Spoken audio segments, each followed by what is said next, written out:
Okay, so what's up, guys? Welcome back to my channel. So today I just kind of wanted to do like an old school draw my life video. I really like watching these. So yeah, I am Angel and I was born in 1991. So I am a 90s baby. Holla. I don't know why I said that. But yeah, seriously, I'm a 90s baby and I was born in the fall of 1991. About 2 years later, my little sister was born. I don't know, we used to fight, but we always secretly loved each other. At the end of the day, we were still sisters, and we used to play soccer and just all kinds of stuff, ride bikes. It was just really nice to have a sister growing up, even if we did fight sometimes. What sisters don't fight? Let's be real, most sisters fight. When I was growing up, I had a cat named Boy and a dog named Sheba. And these animals literally were like my emotional support animals. Whenever I was feeling really sad or confused, it was always like they were there and they just made me feel better. My earliest memories of trauma happened between the ages 4 and 7. I do have an entire video that I will link down below about my trauma, but and in that video I do share some of the memories, not all of them, but I do share some of them. I was always a daddy's girl, even though he wasn't the greatest dad. I just always looked up to my dad and thought he was the best person ever. And unfortunately, he did let me down. Another thing is I laugh when I'm uncomfortable. So talking about this and kind of watching myself draw out some of the things that bothered me kind of makes me uncomfortable.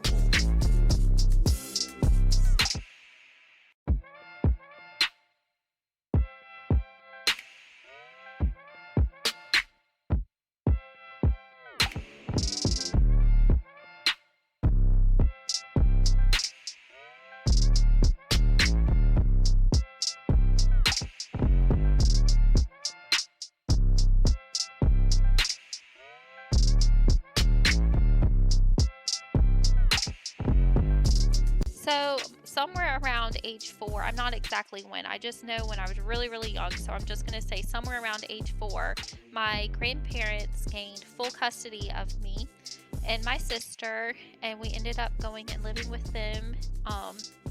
And like for the rest of our lives, we lived with them.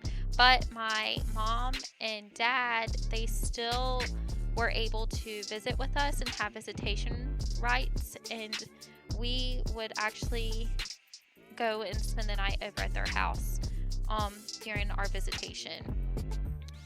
During their visitation with us, we were allowed to go and spend the night at their house, and we always were excited to see our mom and dad, but it was one of those things where everything would start off kind of good and happy, but then you just never knew what version of them you would get. So it was kind of like scary sometimes too. Like most of the time it would end up scary. So it would always start off kind of happy, but then it would end up kind of scary. Which I'd go into some of that in my video, my other video. So when I was 6 years old, I was in kindergarten and I was over at my mom's trailer for the weekend, and she had this new dog. It was like a puppy that she found on the side of the street. And I just thought this dog was super cute and I wanted to teach it to walk on a leash. But while I was teaching the dog how to walk, I would like make it walk up and down the stairs. And while I was teaching it how to walk up and down the stairs, the dog got really excited and pulled the leash really, really hard. And the dog pulled the leash so hard that I fell over the railing of the stairs and I landed on my right arm. And I actually went an entire week before anyone in my family realized that I had actually broken my arm. And it wasn't until my arm had turned purple that I was seen by a doctor. And yeah, so apparently I have a very high pain tolerance, and no one really knew that I had broken my arm. So at age 7, my dad, he went to jail again, and It was at this age that I had my last phone conversation with him. I basically I remembered the conversation legit like it was yesterday, but I basically was just asking him if I could keep this baby rabbit that the furniture man had caught for me, and then he said yes, that I could keep it, and then that was the end of our conversation. So, the same year, while my dad was in jail, my mom finally decided that she was going to leave my dad and move out and get her own apartment. Things really started to look up. It seemed like I was going to have like a real family again. Like, my mom was going to be there for us, for me and my sister, and everything was just going to be like normal, like how a normal family should be. But that was not the case. Still ended up living with my grandparents, and my mom kind of just went off and did her own thing. And we saw her every once in a while, but nothing like a real mom should be. But this time in my life was pretty confusing. I always kind of like wondered why I couldn't just have a real dad or have a real mom, and I just really, really missed my family. I really just wanted a comforting. I just wanted comforting parents, and I don't feel like I got that. But I mean, I lived with my grandparents, and I mean, it wasn't terrible, but it just isn't the same as having a mom and dad. Now, living with my grandparents wasn't too bad, but while in school, I did rely, and often I would want to stay with my friends instead of going home. Also, while in school, I was constantly asked by friends if I was adopted because I literally look nothing like my mom's side of the family. Most of my genes come from my dad's side. I just don't look like the people I'm constantly surrounded by. At age 10, I went to my first overnight camp, and it was at that moment at camp that I first became a Christian. From that moment on, the camp really gave me and my sister a place to escape every summer. Like, seriously, the camp felt more like home than my actual home. I spent most of my summer at that camp, either being a camper, volunteering, or just visiting on skit night. Like, every time summer would end, I was always so sad because I had to wait like a whole year before I could like see people that I don't know, I just felt connected to, and I still feel connected to this day. Like, that camp literally changed my life, and I love that place. Okay, so now we're getting into the good stuff. So at age 14, I met my husband in biology class freshman year on the first day of school. Like, I legit walked into the class and he was the first person I saw. No joke. We ended up just spending the entire freshman year just being friends, like friends with quotation marks.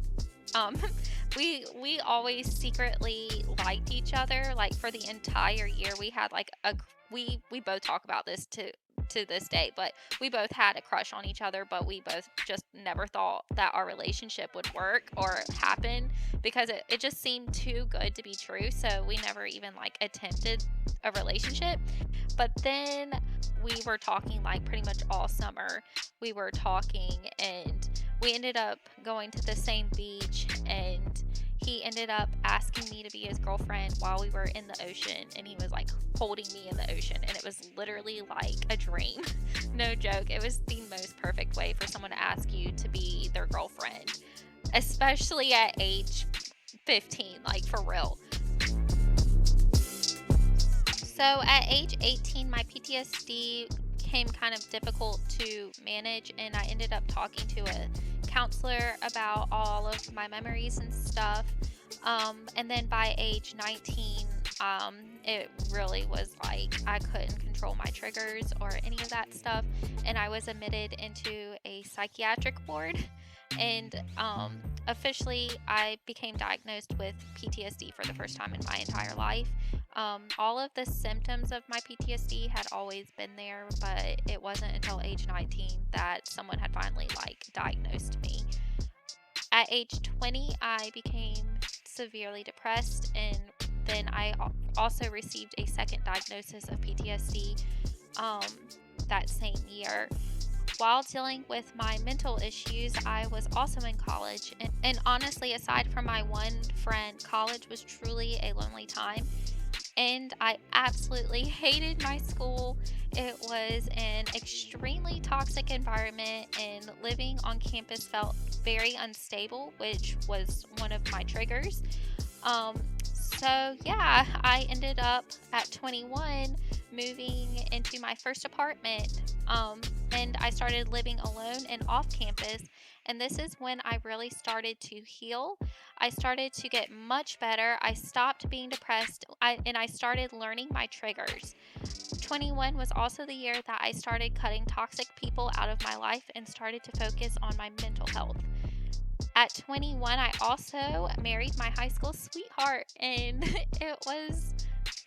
well, I eloped, and then we ended up having a beach wedding, and it was perfect. At 22, I got baptized, graduated college, and drove across the country to live with my husband. I also started to work on my master's degree. At 23, my husband deployed for the first time, and while he was gone, I finished my master's degree, which was supposed to take me 3 years, and I finished it in 1 year. And then 6 months later, my husband came home. At age 24, I got pregnant with my first baby and spent the entire pregnancy throwing up. Right before my 25th birthday, I gave birth to my first baby girl, and then 2 weeks later, my husband left for his second 6-month deployment. And then 6 months later, he came home. We were so excited to have my husband home, and to finally start being a family. Like, it was the best feeling having him come home from that second deployment.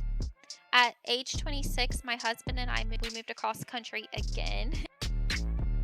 At age 27, I ended up having a early miscarriage, and it was one of those things where you just never think or thought, like, I never thought that I would go through that. So it was just a really kind of sad time. But 3 months after my early miscarriage, I ended up getting pregnant again with my rainbow baby.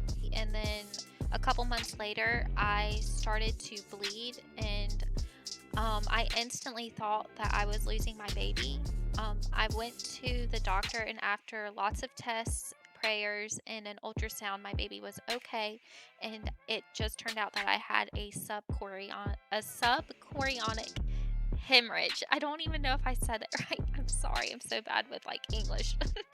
Then in the summer of 2018, I gave birth to my second baby. In 2018, my family had to evacuate our home with our 3 fur babies, our 2-year-old, our 3-month-old, and a few of our belongings because a Category 5 hurricane was supposed to hit our area. Thankfully, the hurricane only hit as a Category 1. Unfortunately, our house completely flooded, and we lost everything that was left behind. It was a rough and stressful time for our family. However, because of the hurricane, I decided that life was too short and that I needed to just live my life without fear. So I started my YouTube channel and started living life for myself. I shared my abuse story for the first time, and I started to finally feel free from my trauma. About 6.5 months after the hurricane, we ended up finding a new house, and it was way bigger and better than our house that flooded. And little did we know that we were going to need that spare bedroom because I was pregnant with our 3rd baby. And yes, it was a surprise. I am extremely happy with the life that God has given me, because without the good and the bad, I wouldn't be the person that I am today. So I legit wouldn't change a thing about my life.